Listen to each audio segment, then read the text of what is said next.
నమస్తే, welcome to Abhinav Bharat. అన్న చెల్లెళ్ళు, తండ్రి కూతుళ్ళు, మామ అల్లుళ్ళు, ఇవేవో సినిమాల పేర్లు కాదండి. ఏపీలో ఇప్పుడు రసవత్తరంగా మారుతున్న అనుబంధాల రాజకీయ కుటుంబ కథా చిత్రం. ఈ సినిమాలో మొదటి నుంచి ఉన్న మెయిన్ క్యారెక్టర్లు జగన్, షర్మిల. ఇది చిత్రం మొత్తానికే హైలైట్. ఎప్పుడెప్పుడు అన్న నిజస్వరూపం బట్టబయలు చేయాలా అని కంకణం కట్టుకుని కూర్చున్న ముద్దుల చెల్లెలు షర్మిల మెల్లిమెల్లిగా ఒక్కో విషయం బయటపెడుతూ వస్తున్నారు. ఇందులో భాగంగానే అన్న ప్రకటించిన నవరత్నాలకు పోటీగా నవ సందేహాలను ఆమె సంధించారు.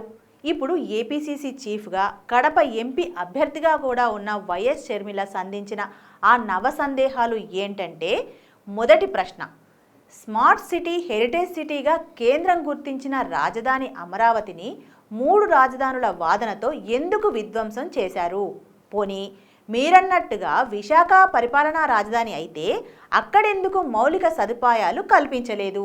కర్నూలులో ఏం నిర్మాణాలు జరిపారని మొదటి ప్రశ్న సంధించారు. ఆ తర్వాత సంధించిన 8 ప్రశ్నలు కూడా ఇంతే ఘాటుగా ఉన్నాయి.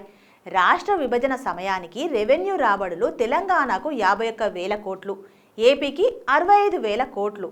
కానీ ఇప్పుడు తెలంగాణ రాబడులు 1.59 లక్షల కోట్లకు పెరిగాయి. కానీ ఏపీది 1.58 లక్షల కోట్ల మధ్య ఉంది. ఈ వాస్తవాన్ని కాదనగలరా అని ఒక ప్రశ్న వేశారు. ఇక రాష్ట్రంలో గడిచిన 5 ఏళ్లలో మౌలిక సదుపాయాల కల్పన ఎందుకు చేయలేదు? ఐటీ రంగాన్ని పూర్తిగా ఎందుకు నిర్లక్ష్యం చేశారు?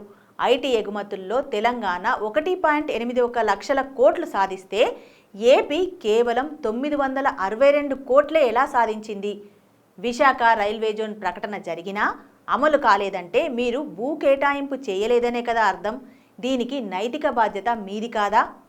పోలవరం ప్రాజెక్టు నిర్మాణాన్ని కేవలం కక్ష సాధింపు, నిర్లక్ష్యంతో వదిలేసిన మాట వాస్తవం కాదా? కనిగిరి, ఏర్పేడులో నిమ్స్ అనుమతులు వస్తే 25,000 ఎకరాల భూ కేటాయింపులు జరపని మాట వాస్తవం కాదా? విశాఖ, చెన్నై పారిశ్రామిక కారిడార్ను ఎందుకు నిర్లక్ష్యం చేశారు? వెనకబడిన ప్రాంతాలకు ప్రత్యేకంగా మీరేం చేశారు? కేంద్రం ఇచ్చే ప్రత్యేక ప్యాకేజీని ఎందుకు సాధించలేకపోయారు అని వరుసగా ప్రశ్నలు సంధించారు. ఇది సంగతి. ఇది మీ సొంత చెల్లి ఒక్కదాని ప్రశ్నే కాదు జగనన్న, రాష్ట్ర వ్యాప్తంగా ఉన్న అక్క చెల్లెమ్మల ప్రశ్నలు కూడా. వీటికి మరి ఏ సమాధానం చెప్తారు?